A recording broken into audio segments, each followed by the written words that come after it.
Hello, thanks for joining me, Nancy, with North Star Ministry. And today I'm really happy to be here today because I'm going to share with you something that, did you want me to share this now? All right, because I did post it on my Facebook page as well. Nancy Douglas is my Facebook page. But, my firstborn, Daniel, passed away under mysterious circumstances. For some reason, the detectives who were on the scene seemed to consider it a potential homicide, okay? And I know I had immediately asked my spirit team and Archangel Michael what the heck happened with my son, okay? He was not perfect, none of us are. And he was born with curvature of the spine, so really painful back all his life. He was very young, he was 29 years old. I was an older mom. I had my firstborn, Daniel, at the age of 37. It was the happiest moment of my life. He was the love of my life, a very happy baby. I'll show you a picture of him. Look how happy he is. Precious. I gave natural birth. My precious, my boy. He was always, always happy. Him and his brother, happy, never cried during the night like some children do, He was just, I nursed him for about 6 months and then switched to the bottle, but he was just a happy person. And everybody that knew him loved him so, so very much. He had a big giant heart. That's him, right? He had a big giant heart, very generous heart, loved everyone unconditionally, never was judgmental towards anyone. We had a very outgoing personality, and I used to tell him, Daniel, be careful of some of the people, you have to really, you can't be trusting of everybody. But it was it was the most wonderful time of my life raising my children. I always dreamed of having scads of kids, but when Daniel, I worked all the time, so I was always working from the time of high school all the way up to the point where I got married and had my children. But here's him. It was a literally the happiest time of my whole life. And so I'm just to share with you about Daniel. But he truly was always there to help whoever had need. He would always call me, Mom, so-and-so he got in a fight with his parents. They're not getting along and he needs a place to stay. And Daniel would always ask me, we've got that spare room, Mom, can you come stay with us for a while? And so I would always, he was always bringing people home, So to help out, one time one of his friends was severely, had an issue, and I told Daniel, you can't go saving the world because, the things that are out of your control, out of your ability to do anything about. That's him there sorry, I lost my nail, but that's him there in football. And but he, nevertheless, throughout his whole life, he was always really, really caring, always considerate of his friends, always cooking up a storm for his friends. Daniel loved to be in the kitchen, took after me. He loved to be in the kitchen, so he learned to cook and make gourmet burgers, gourmet whatever, carne asada. He always loved working with food. So shortly before he died, just a couple of nights before, this is him, he went to a charter school, Temecula Preparatory. So they had a uniform. It was a very strict school, 2 hours of homework every night, and had cotillions where they had to wear suits and ties and go to dances and all of that. Him and his brother. So they went to the same school. And then later I transferred them to another charter school. But he was very close with his brother growing up. We'd take him everywhere. And they were just really well-adjusted kids. Just all the neighborhood kids would be at our house all the time. They knew they could get a hot meal. And I always had something, whether a dessert of some kind, always had something in the fridge. So the chocolate cake, Daniel would love chocolate cake. So I'm going to bake 2 chocolate cakes today for his funeral service. But there he is, my precious. But he was a darling. My firstborn, And it was the happiest moment of my life. The happiest time of my life. His little kindergarten picture there.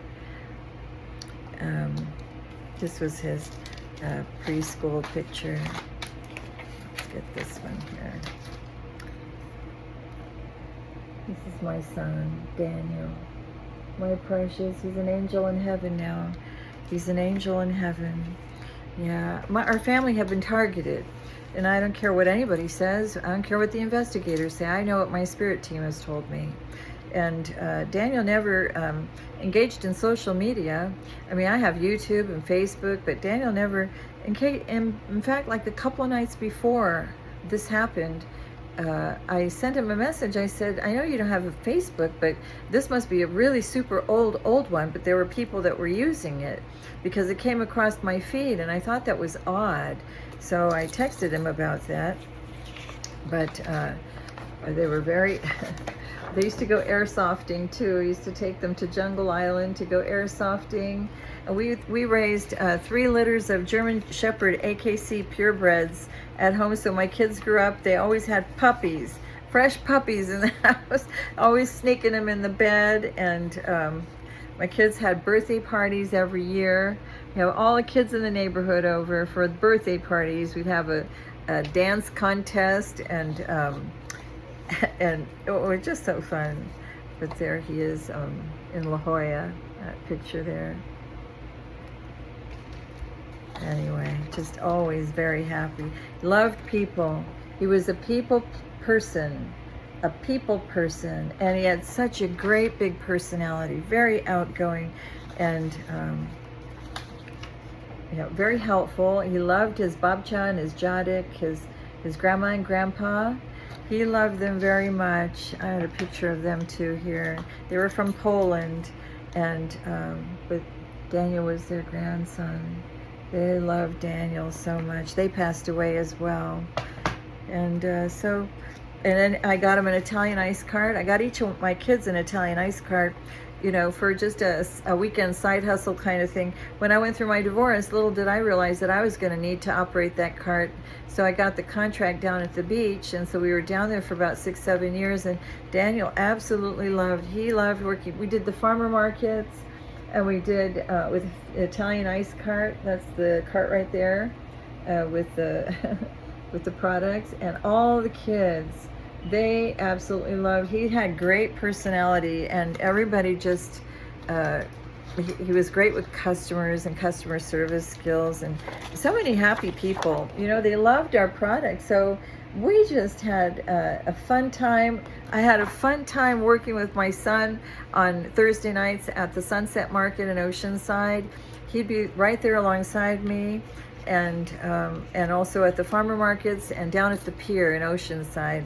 And it was a fun time. Whenever we would buddy up together, we would go have breakfast at the Harbor House right there in Oceanside. A wonderful omelet breakfast before going to the to our little place where we had our stand. But it was a fun time. And here he is next to me. He was there when I got my black belt test also. This was at a wedding. That's his younger brother in the back. But we had been targeted. Our family had been targeted because of my energy signature. And because they discovered this ex-boss employer from this company I used to work at, who just would not leave us alone, tried to offer me up to a cult. He was a cult leader. A whole lot of Masons and a secret society have been targeting me and my boys. My kids grew up with a lot of happiness, okay? They were very outgoing and acclimated, very social. And then with my younger son, like overnight, something happened. It's like his smile was gone. And I knew something was wrong, but I didn't know what. Well, caught on that this person in the background who kept hiring people to do sorcery on us from a distance, and they messed with my children's mental. This man had a real thing about having obsession over, having domination over my life because of an inheritance, and he wanted to take it and steal it. He succeeded in stealing part of it because I was unaware. I was unaware of what this person was doing. But apparently a whole big, huge criminal network of Masons who do this to innocent people. I'm not the only one. When they target someone who's got a certain DNA or energy signature, someone who is of the light, because those are energy harvesters, then they target the person, and they get they hired people around the clock to follow them, stalk them, monitor them, that learn their routines, their every move. Well, that's what this man had done to me. He was an old boss from years and years ago at an aerospace distributor company in the LA area. I live in Hemet. I live in the Riverside County area. But this person did the most to me, and he just wouldn't stop. And all these Masons, they're connected. They all cover for one another, and they swear allegiance to one another. So you got a whole lot of corruption in the justice system, in the judiciary. You have corrupt authorities in the police department, and all over. Corrupt officials, all right, that are Masons, that work together. You got them in the hospitals, you got medical people. What this man did, and this is a very sneaky tactic, what he did, he got a whole lot of people in the Los Angeles area to lie and slander my name, to slander me as a person. He made up a whole big, huge, that's what they do. They get together in a group session, like the collaboration, like a meeting. And then they discuss how they use a whiteboard, and it's all strategized, planned out, organized, how they're going to discredit this person and destroy their life and get rid of them so that they can clone them with one of their own, and then steal your inheritance, steal your assets, your trust fund, steal your bank account, the wealth, the gems, the jewelry, the land, the property, the real estate, how they can steal all of that and get rid of you. So they go on this long, orchestrated, it's been years, they've been stalking me and lying on my name and signing contracts with people, non-disclosure agreements so that they could not talk about it. But meanwhile, they were getting paid to lie on my name, okay? So he orchestrated all that with all these people, and in the court, got approval, went in there for any justifiable reason, no non-justifiable reason, but the judge was corrupt himself, because everybody got money to lie, okay? And went ahead and agreed so that they could legally put me in some sort of what was it, some sort of an observatory type of a situation where they isolated me. So they broke up my marriage, put me in this place here where, you know, this is where I live, in a mobile home, okay, surrounded by a bunch of Masons all around. Okay, and so then they spy on you, keep tabs on you, and they got medical doctors. They do everything seemingly legal by filing the correct paperwork and forms to file in the courtroom, in the court proceedings, court filings, to make it seem like it's legitimate, like it is bona fide fact, okay? Saying that I'm mentally incompetent, that I'm unstable, unable to handle myself, and so then they bribe people to go along with this farce. Okay, and these are people that might be in a position of power and authority, that abuse their power and authority by going along with this. And they allow for the papers to be filed. They acknowledge it as truth in the system when it's a complete bogus lie. But it is so widespread. Okay, and there are many officials, and then people in the court, the mailroom, making sure you never find out about the court case, the hearing, and they're making decisions on your life. But you're not there to defend yourself. You're not there to have a say-so at all in the matter. They do all of this behind your back, from a distance, where you don't even know what's going on. Okay, and then they have these a therapist and a medical doctor that are paid to say that they have diagnosed you with some sort of mental incapacity and mental retardation. I don't know, spazzing out. I don't know, some sort of mental problem. But then they say that the place where you are living is a part of an institution, that you're allowed to be in your own home because you don't pose a threat, and they keep you there. They try to minimize you by affecting your bank account so you can't afford to really go far, and they just monitor you and keep you stuck in an area. They do sorcery. These are all practitioners of sorcery, okay? This man, sex cult worker, he's part of a sex cult, all right? And they all use that sexual rituals to manifest the wealth off of people with a light signature like mine. That's what they have been doing across the board to chosen ones. I happen to be elect of God. I'm a prophetic witness, and I'm chosen for this particular time of prophecy that we're in, that's being unveiled in our day. I'm a leader, and these people have completely smeared and slandered my name. And they also, because the court approved them, because they falsely identified and diagnosed me, it's all completely corrupt, altered my medical records. I've never been diagnosed by anyone, and I have never had therapy in any place at all.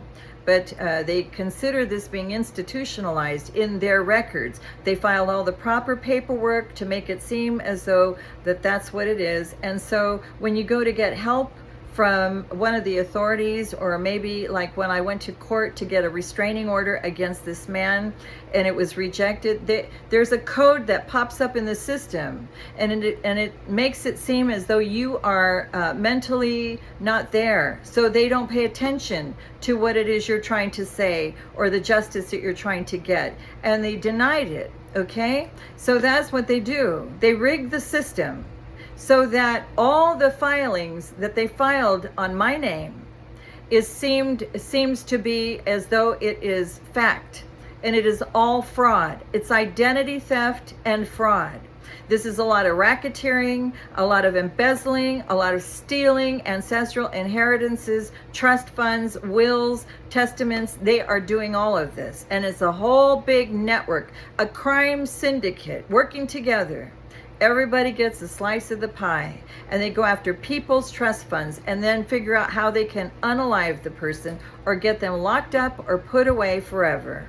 So they project all their crimes that they commit, and they make up stuff along the way. There's a woman, a copycat woman, using my name, pretending she's me, pretending she speaks on my behalf. It's a whole group of people in another state, I believe Indiana, that were trying to pass themselves off as a group that was representing my estate. Nobody represents my estate. Nobody speaks for me. I have never ever signed any documents or paperwork giving anyone permission to act on my behalf, and I have no power of attorney. But these people, this ex-boss, ex-employer from this company, when it all failed here in Los Angeles, right? The court ruled in my favor. They realized that these people were criminals, creating all kinds of theft and crimes, and doing this to an innocent person. So they took the whole situation and went elsewhere. And this man, in a last-ditch effort, hired all these corrupt, all these other Masons, just got a fresh new batch of Masons that would work with him, doing the same thing in another state. I think it was Indiana. Okay, and also he contracted with people, giving them non-disclosure agreements, once again, out of the country. There were people that he recruited from out of the country, Masons. These people, they're used to this type of thing. They go after people's inheritances, and they create they're very comfortable in courtrooms. They know how to file all these fraudulent documents. They're very comfortable. Professional. These are professional people, financial advisors, lawyers. These are all corrupt individuals that use their titles. They use their businesses. They have businesses. Some of them have regular businesses like car insurance and accident insurance companies and things like that, okay? They use their businesses to make it look legitimate. And grocery stores. A lot of grocery stores have also been heavily used to hide and launder the money that they steal from these trust funds and these inheritances. So a lot of grocery stores well-known grocers like Albertsons? No. Like Kroger or a grocery outlet? No. Ralph's? I don't know what grocery stores. Aldi's? Maybe Aldi's. I'm getting told yes.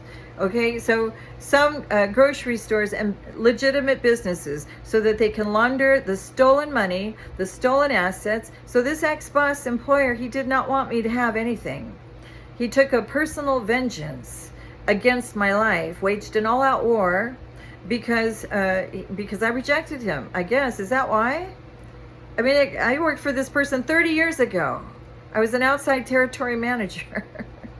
So I covered different states, and San Diego was my base territory because I lived in La Jolla for a number of years. But this man slandered my name. It made me out to be some person that I'm not. I'm not a toxic person. I've never committed a crime in my life. But this man had down on paper all kinds of things about me because he was projecting his toxic lifestyle and the way these people live, all the crimes they commit. And they tried to scapegoat an innocent person and put all those crimes onto an innocent person and try to pass it off as truth. And no, the truth, we're living in a day where the light shines brightly over all these deeds done in darkness. And that all stops and ends with me. I put it out there because I'm not the only one they've done this to. These are career criminals in the Masons, Eastern Star. Are they all part of this sex cult? Not all of them.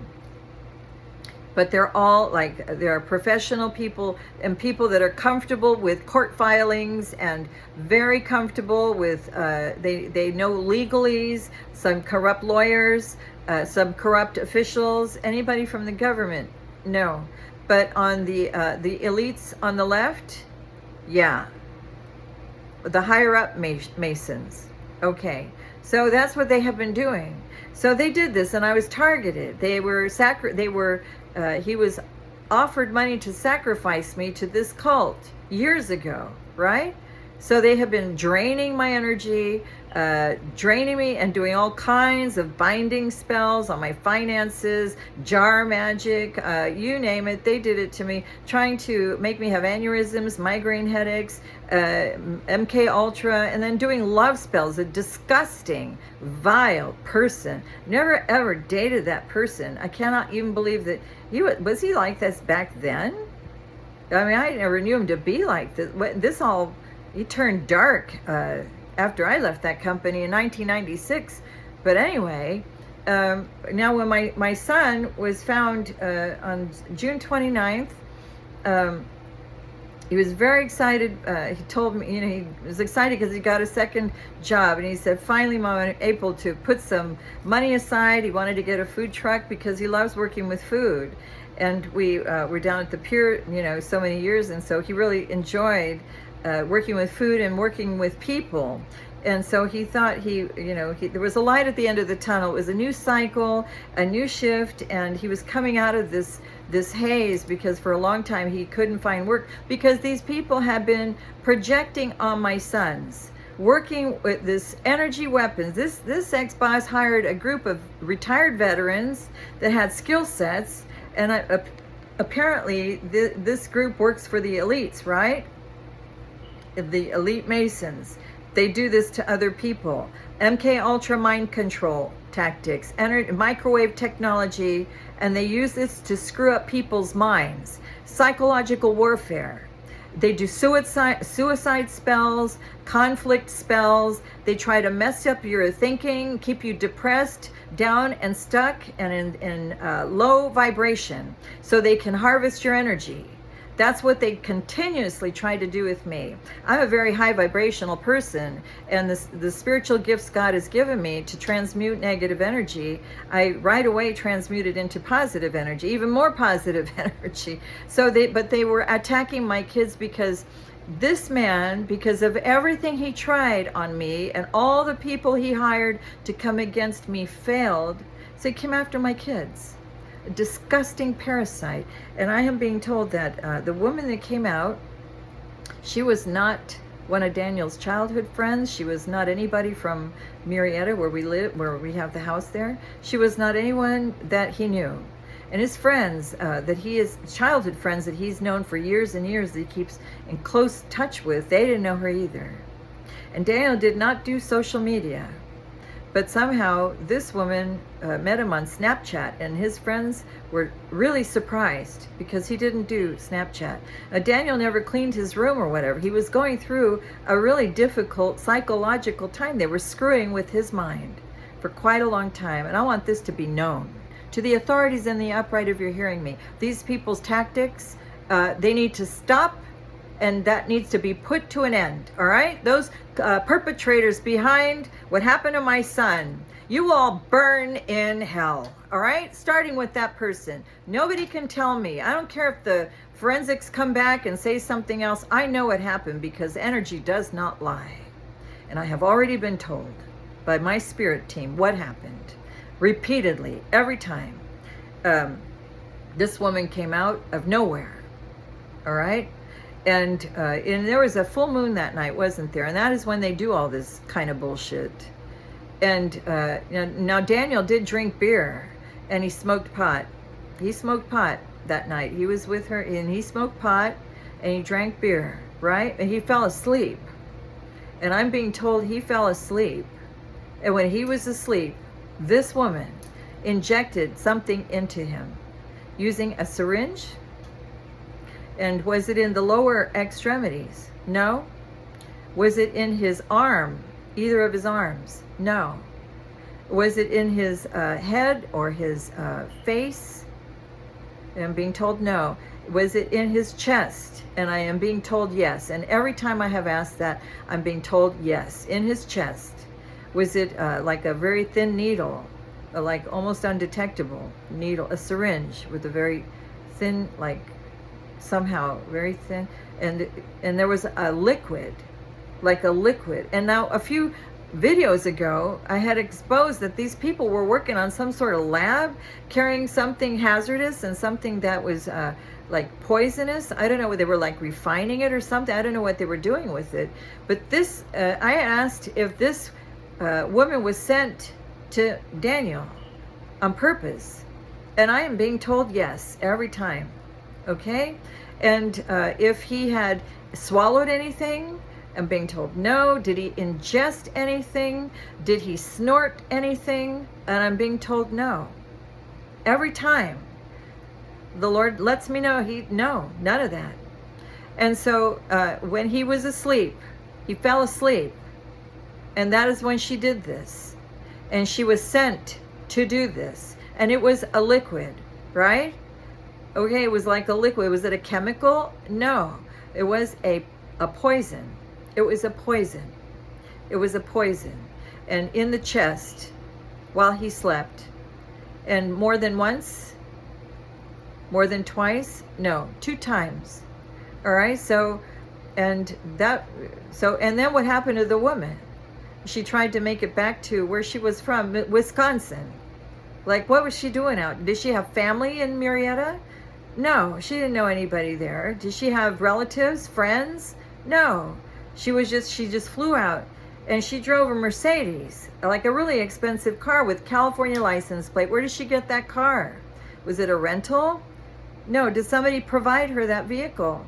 Somebody provided her that vehicle. And then there was a man that showed up on the camera. There was a man that showed up really late, along the side of the house. And was this somebody that my son knew? No. Did this woman know this man? Yes. And he brought something to this woman. And so where was this man from? Was he a drug pusher? Now I'm being told no. Was he from the Riverside County area? No. Was he from Marietta? No. Where was he from? Was he from San Diego County? No. Was he from Los Angeles County? And I'm being told yes every single time. This man was from Los Angeles County, but he was not. That was not his job. But he was a Mason. Was he part of that sex cult? Somebody that was part of that sex cult. That's what I'm being told. So there you have it. That is what I believe happened to my son. And so the forensics take a while, but it was made to look as though it was like an overdose, but no, it wasn't. And my son was starting his brand new job the next day. That he was excited about it. He knew that it was a new cycle that had occurred. He had everything to look forward to. He said, finally, I get to save some money for my new food truck. And he was excited about working with food because he was going to be some kind of like maybe not a head chef or anything like that, but working towards that. He liked culinary things because he really liked cooking in the kitchen. When I would go over and visit with him, he said, Mom, I'm going to make you this wonderful, whatever it was he was going to make for me. That was my son Daniel. And my son Daniel was he was happy. His friends knew him. I'm not saying he was perfect. He was not, but he was under severe, the Lord had let me know, Daniel was under severe spiritual warfare and psychological attacks. And I asked, who was the person that sent this woman, and was this woman paid? And I get told, yes, that she had been paid to do this. Who was the person behind sending this woman to do this? Was it someone from Los Angeles? No. Someone from the Ventura County area? No. From Riverside County area? Someone from the Riverside County area. Is it this? I don't know where this old employer lives. Does he live anywhere? Is he the one behind sending her?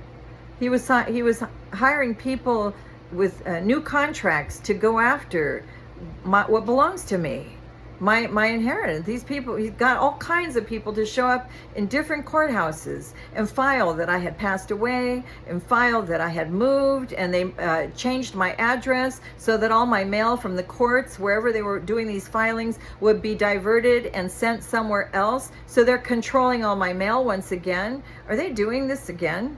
They're still doing this. Are they still doing this? Have they been caught? Okay, I pray that each and every one of them get caught and not escape. May each and every one of them be caught and held accountable for their crimes against humanity, because they've been doing this to other people too. They've not been able to take me out because I'm divinely protected, and so is my son, by the way. The Lord had let me know that all my son's sins had been absolved, forgiven, and the Lord took my son in his sleep, so he had no pain. But he transitioned, and he was in he was greeted by my in-laws, by Bob Chanjadik, his grandma and grandpa. And my mother and dad as well. And also my sister Cindy. And then there was one friend that Daniel had that passed away years ago that was there also, and they were there to greet him. So he transitioned smoothly. There were dark forces really vying for his soul, and they were doing so much. It was extreme, the kind of psychological warfare that they were doing on my son, and they just wouldn't stop. So his soul was preserved, but I'm being told he's in a safe place and he's very, very happy.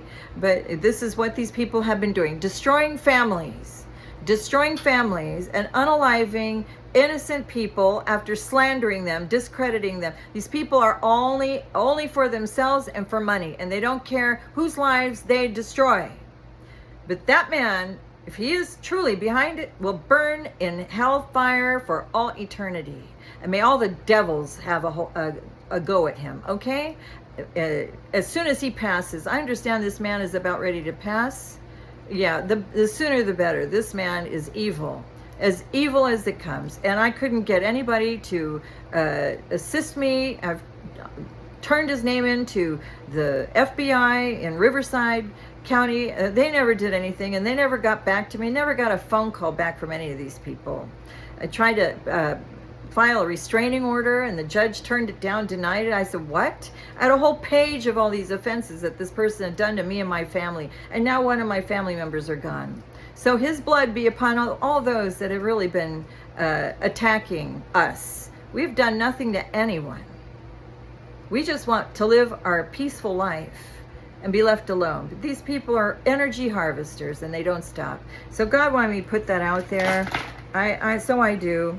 And there's a lot of jealousy also involved, because this man had gone on and on and on talking about me. And I share a few pictures of me. That's me in high school, my high school picture. I was pretty in my young age. I had these because these are these pictures were along with the other ones, so I'll share them with you. This is my kindergarten picture. Isn't that cute? My mother used to make our clothes. This is me on a deep sea fishing trip. I think I talked to you about. I was a real tomboy. It's me at the end there with my brothers and cousins, my sister. And these are some other pictures of me. I've always been surrounded people that have slandered my name so terribly. I've always conducted myself as a you know, with class, with a bit of elegance, and these people were just completely, there's so much jealousy. I can't believe it. It's all my life I've been surrounded by jealousy. This is in Europe. I think it's in France, in Paris. This was on a cruise. That's me in the white in the center. It was a real fun time going on cruises. The cruise ships were fun. And then these are me when I was younger, in my my 20s. I don't know. Should I show these pictures? Laura says yes, show them. I don't look anything like this now, so don't hold it against me, but this is me.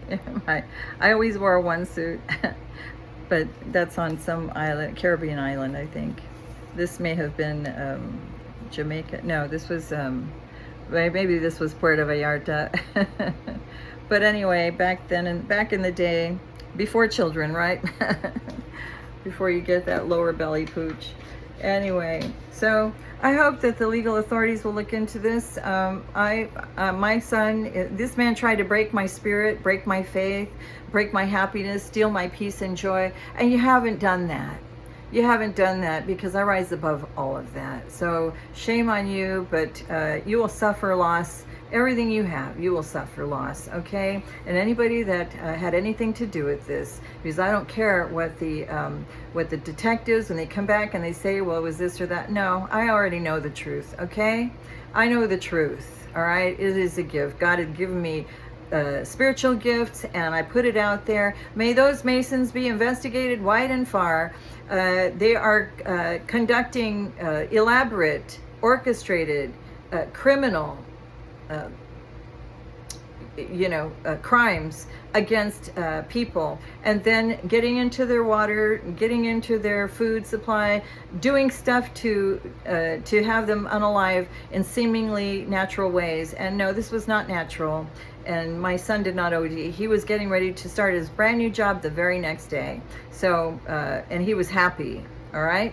So that's that. But his bedroom was like really a mess, because and there was also a whole lot of liquid next to him, like a whole, and it did not come from drooling from his mouth. It was dense. It was just completely saturated, a whole huge circumference of wet, like something was poured there. And I had asked, what was that? What was that? Urine? No, it's not urine, because there was no smell. There was no smell, and it was in the upper area, not the lower. So, so did the woman spill something? And I'm told yes. And I say, well, how come they didn't even take the sheet with them? They didn't even take the sheet with them. How are they going to find out what it was? I'm hoping that they find out what it was, but apparently there was something there to indicate that that this was a homicide. So they must have seen something, but they were not at liberty to say. Okay, and also when I kissed my son goodbye as they were bringing him out on the stretcher, and I was stroking his head and kissing him goodbye, his whole face was completely black. So I don't know if anybody out there knows what that's due to, but is that normal? And I'm being told no.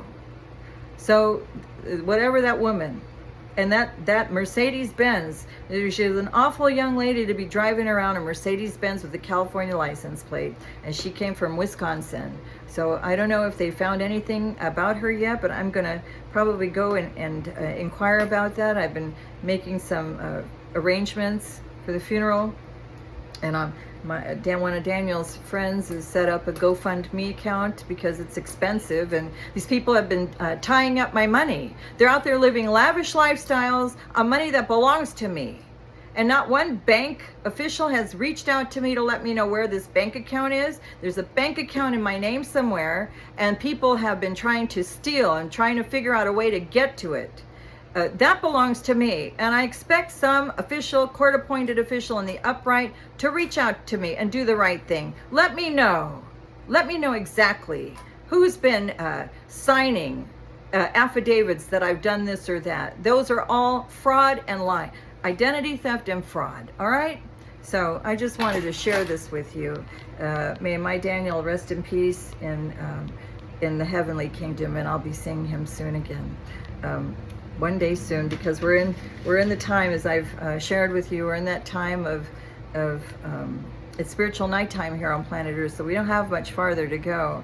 So this is a crunch time for all people of faith, you know, to stay close to God. All right, so I'll come back and we'll read from probably the book of John, or go back to the book of Enoch. But I'll decide and then I'll come back. All right, peace out, bye.